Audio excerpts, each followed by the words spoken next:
আসসালামু আলাইকুম এভরিওয়ান। মায়ের বাদন গল্পের পঞ্চম পার্ট। তো চলো বেশি কথা না কইয়া গল্প শুরু করা যাক। রাশেদের কথাগুলো কেন জানি বিশ্বাস করতে পারলাম না আমি। মিলি কি সত্যি এমনটা করতে পারে? আমি তো ওর সাথে অনেকদিন রিলেশনে ছিলাম, একটা চুমু পর্যন্ত খাইনি ওকে, কিন্তু বিশ্বাস না করেও কোনো উপায় নেই। রাশেদ তো আর আমাকে মিথ্যা বলবে না, আমাকে মিথ্যা বলে ওর কি লাভ? তাছাড়া ছবিগুলো তো মিথ্যা হতে পারে না। আর সে কি করে হাসানের সাথে এমন কাজ করলো? মিলি কি নিজ থেকেই এমন কাজ করেছে নাকি হাসান তাকে বাধ্য করেছে? সবশেষে তো কাজটা সে করেছে, এটাই সত্য। মেয়েরা কি তাহলে সহজ সরল ছেলেদের চেয়ে প্লেবয় টাইপ ছেলেদেরকেই বেশি পছন্দ করে? চিন্তার সাথেও কি আজ এমন কিছু হবে? না, এটা আমি ভাবতে পারছি না। চিন্তার সাথে এমন কিছু হলে হয়তো মানুষের উপর থেকে আমার বিশ্বাসটাই চিরতরে উঠে যাবে। চিন্তিয়াকে নিয়ে কেন জানি চিন্তা হতে লাগলো। একবার ফোন করে সব বলবো ওকে, যাতে করে ও হাসানের কাছ থেকে নিজেকে সেফ রাখতে পারে। চিন্তার নাম্বারটা বের করে কয়েকবার ফোন দিলাম, কিন্তু সে ফোন ধরলো না। ভয়টা যেন আরো বাড়তে লাগলো। আমি চিন্তাকে ফোনের পর ফোন দিয়ে গেলাম, কিন্তু সে ফোন ধরলো না। জানি না ফোন ধরলে তাকে হাসানের কথাগুলো বলতে পারতাম কিনা। তবুও তাকে অনেকবার ফোন দিলাম, কিন্তু সে আমার ফোন ধরলো না। আমার এমন অবস্থা দেখে রাশেদ জানতে চাইলো কি হয়েছে আমার। আমি তাকে কিছুই বললাম না, কারণ এই মুহূর্তে চিন্তা আর হাসানের ব্যাপারটা তাকে জানাতে ইচ্ছা করছিল না। আমি রাশেদকে বললাম, তোর কাছে তো হাসানের নাম্বার আছে, একটু ফোন দিয়ে দেখতো ও এখন কোথায় কি করছে। রাশেদ হাসানকে ফোন দিল, কিন্তু হাসানের ফোনও বন্ধ দেখলাম। কি হতে পারে চিন্তার সাথে কিছুই বুঝতে পারছিলাম না। তবে মনে প্রাণে চাচ্ছিলাম আর যাই হোক না কেন চিন্তার সাথে যেন খারাপ কিছু না হয়, তাহলে হয়তো অনেক বেশি কষ্ট পাবো। যদিও এই ছোট্ট জীবনে কষ্ট জিনিসটা কম পাইনি আমি, তবে এমন কষ্ট যেন না পাই যেটা সহ্য ক্ষমতার বাইরে। তাড়াতাড়ি বাসায় ফিরতে চাইলেও ফিরতে ফিরতে রাত 10টা বেজে গেল। রাশেদ জানালো তেমন কোনো সমস্যা নেই। আমি শুধুই অদ্ভুত সব চিন্তা করছিলাম। বাসায় গিয়ে দেখলাম চিন্তা মন খারাপ করে গোমরা মুখে বিছানায় বসে আছে। তাকে এভাবে দেখে খারাপ লাগছিল আমার। তাকে সবসময় ভালো দেখতে পারলে কেন জানি আমারও অনেক ভালো লাগে, কিন্তু তার মন খারাপ দেখলে আমারও মনটা বিষণ্ণ হয়ে যায়। আগে এমন হতো না, কয়েকদিন হলো এমন হচ্ছে। আমি তার কাছে জানতে চাইলাম, কি হয়েছে আপনার, এমন মন মারা হয়ে বসে আছেন কেন? চিন্তা আমার প্রশ্নের বিপরীতে কপাল কুঁচকে বলল, জামাই মারা গেছে তো তাই মন খারাপ। হাসান আর চিন্তাকে নিয়ে অনেক চিন্তার মাঝেও আমি কিঞ্চিত হেসে বললাম, বেঁচে থাকতে আমাকে মেরে ফেললেন? আমি তো আপনার পথের কাটা হইনি, তাহলে মারার কি দরকার? যেই মানুষটা এমনিতেই মরা তাকে মেরে কি লাভ বলেন? আমার কথা শুনে চিন্তিয়া বসা থেকে উঠে দাঁড়ালো, আমার দিকে এগিয়ে এসে বলল, আপনার আবার কি হলো? এত ইমোশনাল হইয়েন না তো, সবসময় এত ইমোশনাল ভালো লাগে না। বেঁচে থাকার জন্য জীবনে কিছু ফান মাস্তি থাকা দরকার আছে। সিরিয়াসনেস জীবন কেমন জানি আমিহীন মনে হয়। চিন্তার এমন কথা বলার আগাগোড়া খুঁজে পেলাম না। আমিও তার সাথে তাল মিলিয়ে বললাম, আমি কি সত্যি অনেক সিরিয়াস? তখন চিন্তিয়া হেসে বলল, বিন্দু মাত্র সন্দেহ নেই। আপনি আমাকে ওইভাবে একা রেখে চলে আসলেন কেন? চিন্তার এমন প্রশ্ন শুনে আমি কিছুটা আশ্চর্য হলেও মনে মনে খুব খুশি হলাম। আমি তার দিকে তাকিয়ে বললাম, ও মা, একা কোথায়? আপনার বয়ফ্রেন্ডের কাছেই তো রেখে এলাম। বয়ফ্রেন্ডের কাছে বুঝি নিজেকে নিরাপদ মনে করেন না? তখন চিন্তিয়া বলল, তা করবো না কেন, বাট আপনার ওইভাবে আমাদেরকে একা রেখে আসা উচিত হয় নাই। আমি চেয়েছিলাম আপনিও আমাদের সাথে সারাদিন থাকেন, আমাদের সাথে ঘোরেন। আমি তাকে হাসানের আসল রূপটা বলতে চাইলাম একটা মেয়ের সাথে তার বয়ফ্রেন্ডের ফিজিক্যাল সম্পর্কের কথা। কিন্তু ভয় হলো চিন্তিয়া যদি আমার কথাগুলো বিশ্বাস না করে, যদি ভাবে হাসানকে তার চোখে খারাপ বানানোর জন্য আমি এইসব বলছি, তাহলে তো ব্যাপারটা হিতে বিপরীত হয়ে যাবে। ছবিটাও নিয়ে আসিনি, কিন্তু ছবি দেখাইলেই কি আর চিন্তিয়া বিশ্বাস করবে? হাসান তো এখন প্রতিষ্ঠিত, তার সাথে এমন ছবি থাকাটা অস্বাভাবিক কিছু না। কিন্তু যেভাবেই হোক না কেন চিন্তিয়াকে এই বিষয়টা আমার জানাতেই হবে। আমি চিন্তিয়াকে বললাম, নিরাপদ মনে করা উচিত না। আমি মনে করি কোনো মেয়েই অন্য পুরুষের কাছে নিরাপদ না। যেখানে নিজের আপনজনরাই সুযোগ পেলে ঝাঁপিয়ে পড়ে, সেখানে অন্য কারো কাছে নিরাপদ মনে করাটা বোকামি। আপনি বরং আপনার বয়ফ্রেন্ডের সম্পর্কে ভালোভাবে একটু খোঁজ খবর নিয়েন। বলা তো যায় না কার মনে কি আছে। আমার কথাগুলো শুনে যে চিন্তা খুব একটা খুশি হতে পারলো না, সেটা তার মলিন মুখটাই জানান দিচ্ছিল। নিজের বয়ফ্রেন্ড সম্পর্কে কেউ খারাপটা শুনতে চায় না, সবাই ভালোটাই শুনতে চায়। চিন্তাও তেমন। চিন্তা মলিন মুখে বলল, এসব বলার কারণ কি? আমার বয়ফ্রেন্ডকে আমার চোখে খারাপ বানিয়ে আপনার লাভ কি? আমি তো আপনাকে চিনি না, জানি না, তবুও তো আপনার সাথে এক ছাদের নিচে বসবাস করছি। আপনার কাছে যদি নিজেকে নিরাপদ ভাবতে পারি, তাহলে আমার বয়ফ্রেন্ডের কাছে নিজেকে নিরাপদ ভাবতে পারবো না কেন? চিন্তার কথার কোনো যুক্তিসঙ্গত উত্তর খুঁজে পেলাম না আমি, তাই শুধু বললাম, আমার কোনো লাভ নেই। আমার মনে হলো তাই কথাগুলো বললাম। আর একটা কথা, খারাপ মানুষগুলো কিন্তু সর্বপ্রথম বিশ্বাসটা অর্জন করে নেয়। সে আশ্বাস দেয় সে খারাপ কিছু করবে না, কিন্তু সবশেষে দেখা যায় বিশ্বাসী মানুষটাই দুর্বলতার সুযোগ নিয়ে অনেক কিছু করে বসে। বিশ্বাসী মানুষগুলোকে ধোঁকা দেওয়া এই পৃথিবীর সহজ কাজগুলোর মাঝে একটা। আর আমি আপনাকে অনেকবার ফোন দিয়েছিলাম, আপনি ফোনটা ধরেননি কেন?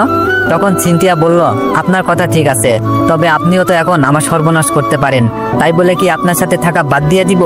ফোন ধরিনি কারণ ইচ্ছে করেনি। চিন্তার কথাগুলো শুনে মনে হলো তার তো হাসানের সাথে চলে যাওয়ার কথা ছিল, কিন্তু সে আবার আমার সাথে থাকার কথা কেন তুলছে। আমি তাকে জিজ্ঞেস করলাম, আপনি তো বলেছিলেন আপনার বয়ফ্রেন্ডের সাথে কথা হওয়ার পর দেখা হলেই তার কাছে চলে যাবেন, কিন্তু তার সাথে না গিয়ে এখানেই পড়ে রইলেন যে? তখন চিন্তিয়া বলল, কেন আমি থাকতে বুঝি আপনার অনেক সমস্যা হচ্ছে? চিন্তার এমন কথা শুনে তাকে বলতে ইচ্ছে হলো, আমি তো চাই তুমি সবসময়ের জন্য আমার কাছে থেকে যাও, কিন্তু তুমি কি আমার চাওয়াটা রাখতে পারবে? কিন্তু আমি এমনটা না বলে তাকে বললাম, সমস্যা না, তবে আপনার পেছনে অলরেডি অনেক টাকা খরচ হয়ে গেছে। নিজের বাবা মাও তো সন্তানের জন্য এমনি এমনি কিছু করতে চায় না। আপনি আর কয়দিন থাকবেন এখানে? চিন্তিয়া জোরে একটা নিঃশ্বাস ফেলে বলল, জানি না কতদিন থাকতে হবে। হাসান রাজশাহী থেকে আমার সাথে দেখা করতে এসেছিল। যেদিন পালিয়ে যাওয়ার কথা ছিল সেই দিনও ঢাকাতে আসার পর ছিনতাইকারীদের হাতে পড়েছিল, না হলে সেদিন আমাকে রাজশাহী নিয়ে যেত। কিন্তু এখন যেহেতু থাকার মতো অবস্থান আমার কাছে আছে, তাই আর নিয়ে যাবে না। খুব তাড়াতাড়ি নাকি সে ট্রান্সফার হয়ে ঢাকায় আসবে, ততদিন এখানেই থাকতে হবে। আমি নিজের অজান্তেই বলে ফেললাম, ভালোই হয়েছে, ঠিক মতোই ছিনতাইকারী ধরেছিল, না হলে সেদিন অনেক কিছুই হতে পারতো। আমার এমন কথা শুনে চিন্তিয়া ধমকে সুরে বলল, কি সব আবল তাবল বলছেন? ভালোই হয়েছে মানে? ওই দিন ওই ঘটনা না ঘটলে তো আর আপনার সাথে দেখা হতো না, আমাকেও এমন অবস্থায় পড়তে হতো না, আর আপনি বলছেন ভালোই হয়েছে? অদ্ভুত। আমি প্রসঙ্গটা এড়িয়ে গিয়ে বললাম, আপনাকে একটা কথা বলি, রাগ কইরেন না। তখন চিন্তিয়া বলল, রাগ করার মতো হলে রাগ না করে থাকতে পারবো না। সে রাগ করবে জেনেও তাকে আমি বললাম, আপনার বয়ফ্রেন্ড কেমন যে একটা অবিবাহিত ছেলের সাথে এক ফ্ল্যাটে থাকতে দিচ্ছে? আমি যদি আপনার বয়ফ্রেন্ডের জায়গায় থাকতাম তাহলে কখনোই আমি আপনাকে এইভাবে একজন ছেলের সাথে এক বাসায় থাকতে দিতাম না। তখন চিন্তিয়া বলল, সবার মন মানসিকতা তো আর এক না। হাসান আমাকে বিশ্বাস করে বলেই থাকতে দিয়েছে, কারণ সে জানে আমি এমন কিছুই করব না, আর আমার একা থাকতে ভয় লাগে, সেজন্যই আপনার সাথে শেয়ার করে থাকি। আমি অনেক চেষ্টা করেও যখন চিন্তাকে হাসানের সম্পর্কে কোনো নেগেটিভ ধারণা দিতে পারলাম না, তখন মনে মনেই রাগ করে বললাম, যা, তোর জীবন তুই নষ্ট করবি, আমার বালের কি? তোর ভালো চাই আর তুই ভাবনিস। চিন্তার সাথে কথা বলে ঘুমাতে গেলাম, কিন্তু ঘুম এলো না। ভাবলাম অবনীকে একবার ফোন দিই। বাবা মা কি সব সত্য জানে, নাকি অবনী অভিমান করে কিংবা তার মায়ের চোখে এখনো কিছু জানায়নি? কিন্তু অবনীর মা তো জানাতে পারে। মৃত্যুর আগে মানুষ চাই নিজের ভুলগুলো শুধরে নিতে। কারো কাছে খারাপ মানুষ হয়ে কেউ কখনো মরতে চায় না।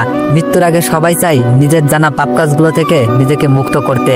সবার কাছে ক্ষমা চেয়ে নিতে চাই, সবাই ক্ষমাও করে দেয়। যতই শত্রুতা থাকুক না কেন, মৃত্যুর পথযাত্রী একজন মানুষকে ক্ষমা করবে না এমন মানুষ হয়তো পৃথিবীতেই নাই।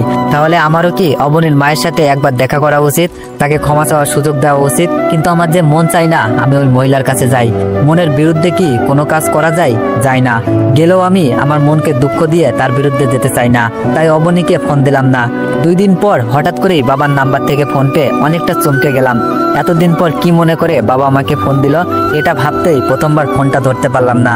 পরের বার যখন ফোন দিল তখন আর না ধরে থাকতে পারলাম না। তবে তাদের উপর আমার অনেক অভিমান জমা হয়ে আছে।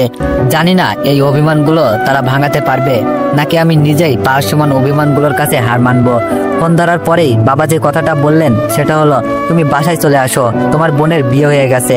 তোমার সম্পর্কে আমরাও সবটা জানতে পেরেছি। অনেকেই জানতে পেরেছে তুমি কাজটা করনি।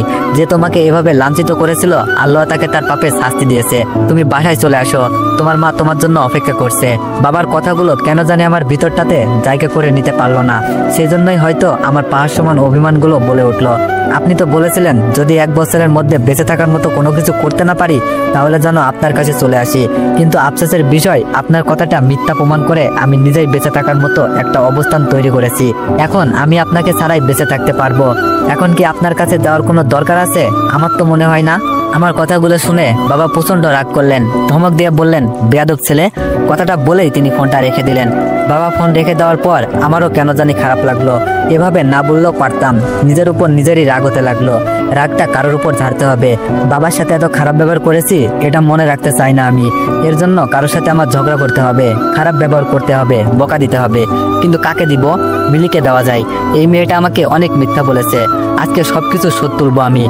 মিলিকে ফোন দিব বলে বিছানা থেকে উঠে বারান্দায় গেলাম। ঠিক তখনই অবনীর ফোন পেলাম। বাট এই মুহূর্তে আমার অবনীর সাথে কথা বলার ইচ্ছা করছে না। অবনীর ফোন কেটে দিয়ে যে আমি মিলিকে ফোন দিব সেই সুযোগটাও অবনী আমাকে দিচ্ছে না। ফোন কেটে দেওয়ার পরেও সে বারবার ফোন দিচ্ছে। আমি একরাশ বিরক্ত নিয়েই অবনীর ফোনটা ধরলাম। আর রাগান্বিত কণ্ঠে ধমক দিয়ে বললাম, তোমার সমস্যা কোথায়? বারবার কেটে দেওয়ার পরেও কেন এত ফোন দিচ্ছ? মানুষের সমস্যা থাকতে পারে না? আর আমি তো তোমাকে বলেছি আমি তোমার বাসায় যেতে পারবো না। আমি তোমার মাকে সেদিন থেকেই অনেক ঘৃণা করি, যেই দিন সে আমার উপর মিথ্যা অপবাদ চাপিয়ে দিয়েছিল। সে মৃত্যুর পথযাত্রী বলে আমি তার কাছে যাব, সে আমার কাছে ক্ষমা চাইবে আর আমি তাকে ক্ষমা করে দিব, এতটা ভালো মানুষ আমি না।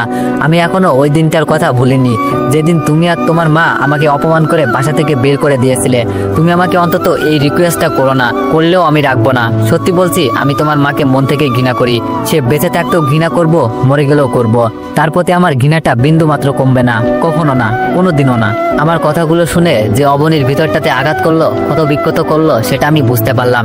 সেজন্যই হয়তো অবনী বিষণ্ণ কণ্ঠে আমাকে বলল, স্যার, মানুষ তো ভুল করলে স্বয়ং আল্লাহ তাকে ক্ষমা করে দেন। সে যদি মন থেকে আল্লাহর কাছে ক্ষমা চায়, আপনাকে যে মিথ্যা অপবাদ দিয়েছিল তার শাস্তি হিসাবে সে এমন একটা রোগে আক্রান্ত হয়েছে যে বেঁচে থাকতেও নরক যন্ত্রণা ভোগ করতে হচ্ছে তাকে।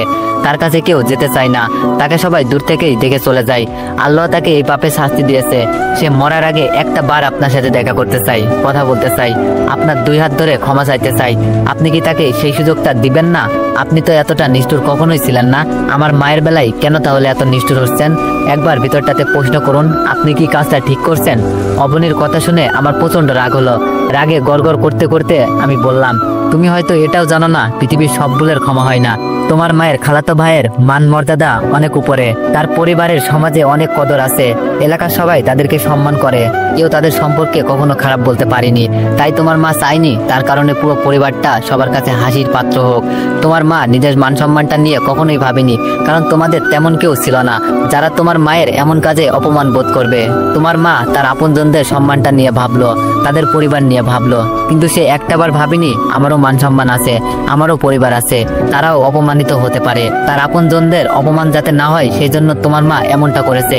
আমি অনেকটা পরে হলেও বুঝতে পেরেছি, অন্য কারোর সাথে কুকর্ম করার পর সেটা আমার উপর দিয়ে চালিয়ে দিয়েছে। এটাকে তুমি ক্ষমা করতে বলো? এটা ক্ষমা করার মতো কোনো কাজ না। দুনিয়ার সবাই পারলেও আমি পারবো না। আমার এমন কথা শুনে অবনী কেঁদে দিল, কাঁদতে কাঁদতে বলল, স্যার, পৃথিবীর কোনো মেয়ে কি নিজের মায়ের সম্পর্কে এমন কিছু শুনতে পছন্দ করবে? তার ভালো লাগবে? আমি তো এইসব জানি, তাহলে কেন শুধু শুধু আমাকে মনে করিয়ে দিচ্ছেন আমার মা একজন খারাপ মানুষ, অন্য একজন ছেলের সাথে পরকীয়ায় লিপ্ত ছিল? হাজার খারাপ হলেও তো সে আমার মা, আমি তার খারাপটা শুনতে পারি না। মরার আগে তার একটা ইচ্ছা, আপনার সাথে কথা বলবে সে। মেয়ে হিসাবে তো একজন মায়ের জন্য এটা করতেই পারি, হোক না সে খারাপ, তবুও তো আমার মা। আমার জায়গায় আপনি থাকলে কি করতেন বলেন? অবনীর এমন নীরব আত্মসমর্পণে খারাপ লাগলো আমার, তবে আমি নরম হলাম না। আমি তাকে বললাম, আমার মা এমন কাজ করলে তাকে আমি কোনোদিন মা হিসাবে পরিচয় দিতাম না। তুমি হয়তো জানো না, একটু আগেই আমি আমার জন্মদাতা বাবার সাথে কতটা খারাপ ব্যবহার করেছি। আমার মায়ের সাথেও কথা বলি না, কারণ কি জানো? শুধুমাত্র তারা আমার খারাপ সময়ে আমার পাশে থাকেনি, আমাকে বিশ্বাস করেনি। যেখানে নিজের বাবা মায়ের সাথে আমি আপোষ করলাম না, সেখানে তোমার মায়ের সাথে কি করে আপোষ করব? আমি মানুষটাই এমন, সবাইকে ভালোবাসতে চাই, সবার সাথে মিশতে চাই, কাউকে কখনো ঘৃণা করতে পারি না। কিন্তু যদি একবার ঘৃণা করা শুরু করি কাউকে, তাহলে শত চেষ্টা করেও তাকে আর ভালোবাসতে পারি না আমি। তোমার মায়ের ক্ষেত্রেও এমন হয়েছে। জানি না এই ঘৃণাটা আর কতদিন থাকবে, হয়তো সারা জীবন কিংবা 1 বছর। যদি আল্লাহ চাই তাহলে তোমার মা মারা যাওয়ার আগেই তার প্রতি আমার ঘৃণাটা সমাপ্তি হতে পারে, তবে এমনটা হওয়ার সম্ভাবনা নেই। তাই বলছি, আমাকে আর ফোন করে অনুরোধ করো না, আমি তোমার অনুরোধ রাখতে পারবো না। অবনীর দুঃখ ভরা ক্লান্ত হৃদয়ে আমাকে অনুরোধ করে, কিন্তু আমি তার অনুরোধ রাখিনি।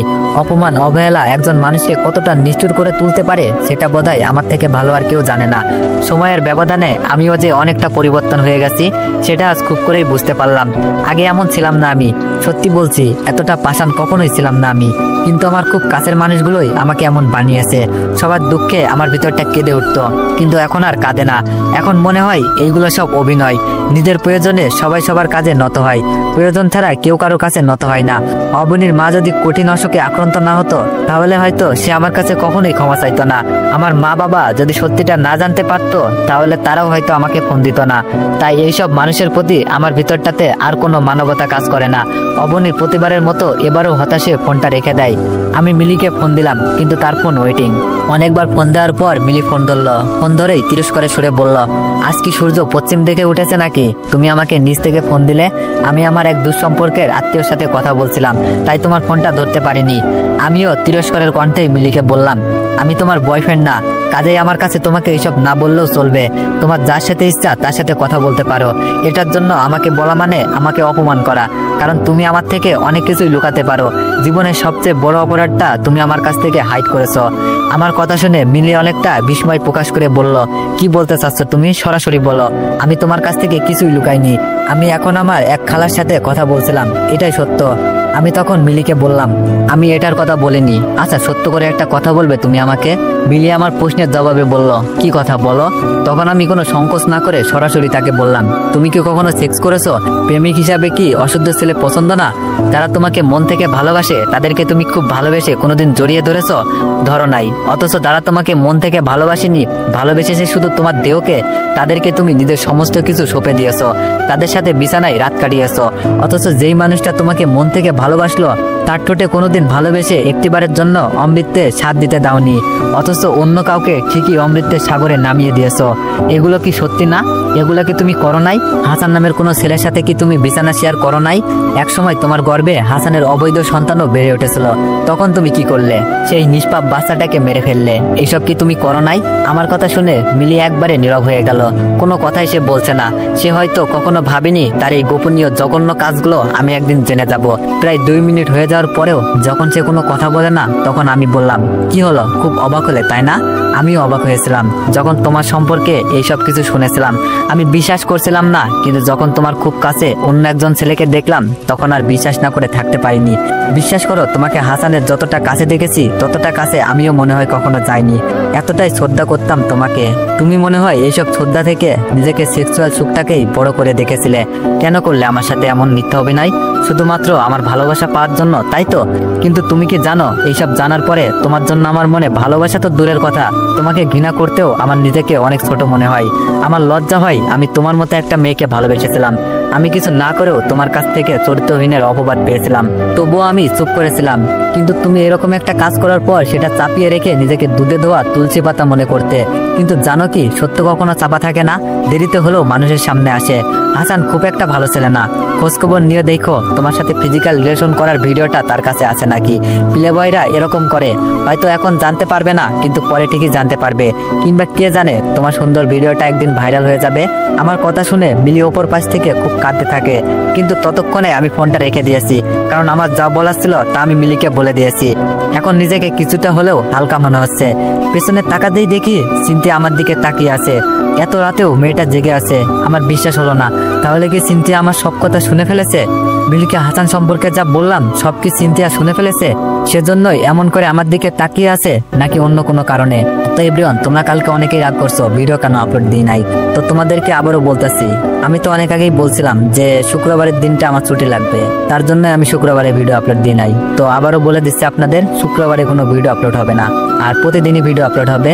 তো তোমরা নেক্সট পার্টের জন্য অপেক্ষা করো। ধন্যবাদ।